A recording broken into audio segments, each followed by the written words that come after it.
His flashlight beam cut through the darkness, falling on a row of old, velvet-covered seats, each one coated in a thick, gray blanket of undisturbed, century-old dust. His breath hitched. I'm in a movie theater," he whispered, his own voice sounding alien in the profound silence. "It's behind the wall of my closet. I don't think anyone has been in here for 100 years." This is the incredible true story of a man who noticed something wrong with his new apartment's floor plan, and when he knocked down a single wall, he didn't just find a hidden room. He found a perfectly preserved, private, Art Deco cinema from the roaring 20s, a ghost of the Jazz Age that had been sealed, silent, and forgotten for nearly a century. To understand how an entire movie theater could vanish from history, you must first understand the city where this story takes place: Chicago. In the early 20th century, Chicago was a city of explosive growth, staggering wealth, and architectural ambition. It was the era of jazz, flappers, and soaring skyscrapers. And it was the golden age of the movie palace. Grand, opulent theaters, decorated in lavish Art Deco and Moorish styles, were being built all across the city. But for the city's ultra-wealthy industrialists and financiers, a public theater was not enough. The ultimate status symbol was to have your own private, secret cinema built directly into your home or, in this case, your company's headquarters. These were hidden sanctuaries of entertainment, and during the era of Prohibition, they often doubled as secret, illegal speakeasies. Our story's protagonist is a man we'll call Alex, a young architecture student who, in 2022, had just moved into his dream apartment. He had found an affordable loft in a magnificent, old industrial building in Chicago that had been converted into residential units. The apartment was beautiful, with high ceilings and huge windows, but it had one very strange feature. At the back of the apartment was a massive storage closet, but it was strangely proportioned. It was far deeper than it was wide, a long, narrow, and slightly useless space. Alex, with his trained architectural eye, felt that something was off. The dimensions of the closet just didn't seem to fit with the rest of the building's logical, industrial layout. This brings us to the first open loop in our mystery. Driven by his curiosity, Alex did something most renters would never think to do. He went to the city's archives and pulled the original blueprints for the building, which had been constructed in 1928. He rolled the old, brittle plans out on his living room floor, and his suspicion was confirmed. The blueprints showed that the back wall of his closet should have been a solid exterior wall, but his own measurements proved that there was a massive, unaccounted-for void or dead space behind it, a space of nearly 800 square feet that simply did not exist on the official plans. What was in that empty space? For weeks, the mystery of the void consumed him. He began to tap on the back wall of the closet. It sounded hollow. He knew he was breaking the terms of his lease, but his curiosity was now an obsession. He had to know what was on the other side. He went to a hardware store, bought a pry bar and a sledgehammer, and prepared to break through. He started by carefully cutting a small, exploratory hole in the drywall. Behind it, he found not brick, not insulation, but dark, empty air. He made the hole bigger, and his flashlight beam fell upon something he did not expect. It was not the rough, unfinished brick of an exterior wall. It was a beautiful, dark mahogany wood door with an ornate Art Deco-style brass handle. The door was real, but it had no frame. It had been plastered over, sealed shut, and completely hidden from the world. Now his heart was pounding. This was not a structural void. This was a hidden room, a room that someone long ago had deliberately and carefully erased. The work was slow and difficult. He had to carefully remove the drywall and the wooden studs that had been built in front of the door without damaging the old wood.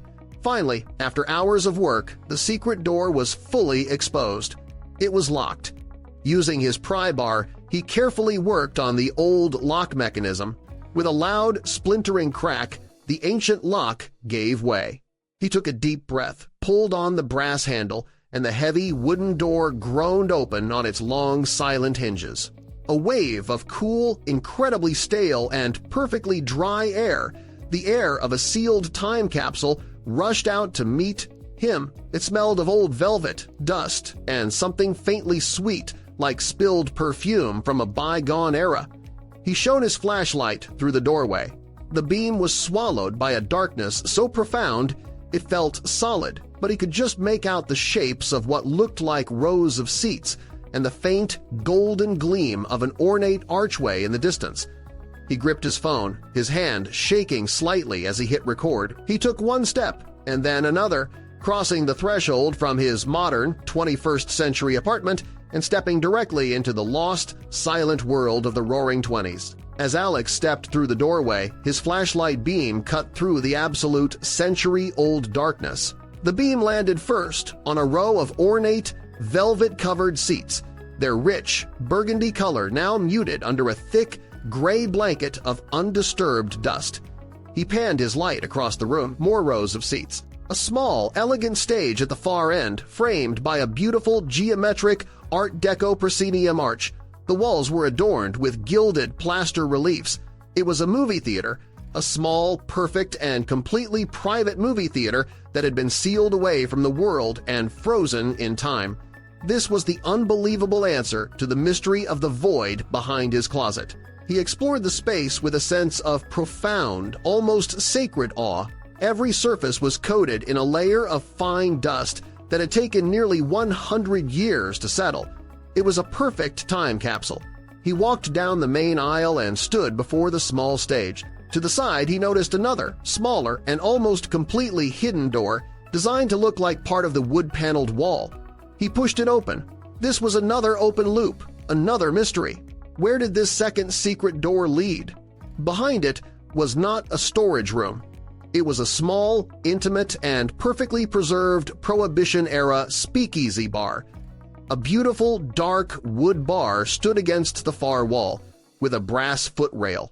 Dusty, empty bottles of what looked like old gin and whiskey were still lined up behind it, along with elegant Art Deco-style cocktail glasses. It was clear that this secret cinema was not just for watching films. It was a place for illegal high society parties, a hidden sanctuary from the laws of the outside world. He then found a narrow, winding, given staircase that led up to a small room overlooking the main theater, the projection booth. Inside were two colossal, archaic-looking carbon arc film projectors, silent and imposing like giant sleeping metal insects. And on a nearby shelf he found the real treasure, a stack of old metal film canisters. What was on these lost films? That was a mystery for another day. Now that he had discovered this incredible hidden world, Alex began a new kind of research, a historical investigation into the original owner of the building. Who was the eccentric and wealthy individual who had built a secret cinema and speakeasy in his own warehouse in the 1920s? The archives revealed a name, a man named Marcus Thorne. Thorne was a reclusive and brilliant industrialist who had made a fortune in the early days of the motion picture industry, manufacturing camera and projection equipment. He was a man who loved cinema, and he had built this secret theater as his own private sanctuary, a place to screen films for his friends and business associates, far from the prying eyes of the public. But Thorne's story, like that of so many others, ended with the great stock market crash of 1929. He lost his entire fortune in the Great Depression. The building was sold to a more practical manufacturing company, and Thorne himself disappeared from the historical record. The new owners, having no use for an opulent and extravagant private cinema, simply did what was cheapest and easiest. They built a wall in front of the door, sealing the entire magnificent space away. And for the next 90 years, it was completely forgotten, its existence erased from the building's memory, an architectural ghost. Back in the present, Alex knew that his discovery was too important to keep to himself. He began to document his exploration, filming everything with his phone. He posted the first video to TikTok, the one that started with him breaking through the closet wall. The reaction was immediate and explosive. The story of the man who had found a secret 1920s movie theater behind his closet wall went massively viral. Millions of people watched, completely captivated by the real-life mystery. His story was picked up by major news outlets all over the world. He became an internet celebrity overnight. Architectural historians, film preservationists, and museum curators all contacted him, desperate to see the incredible time capsule he had discovered. The owner of the building, alerted to the incredible historical and cultural treasure that had been hiding in their property, worked with Alex and the city's Historical Preservation Society. The secret cinema was carefully and professionally cleaned and conserved. The old film canisters were sent to experts who are still working to restore the lost films they contain. Today, the space is no longer a secret. It has been turned into a small, private museum, a permanent monument to the glamour and the secrets of the Jazz Age. The story of Alex's discovery is a quintessentially 21st century phenomenon. It's a mystery that was investigated, documented, and shared entirely through a smartphone. It reminds us that in old, complex cities like Chicago, there are still forgotten spaces and hidden worlds, architectural ghosts lingering just behind the walls of our modern lives, waiting for one curious person to notice a floor plan that just doesn't add up.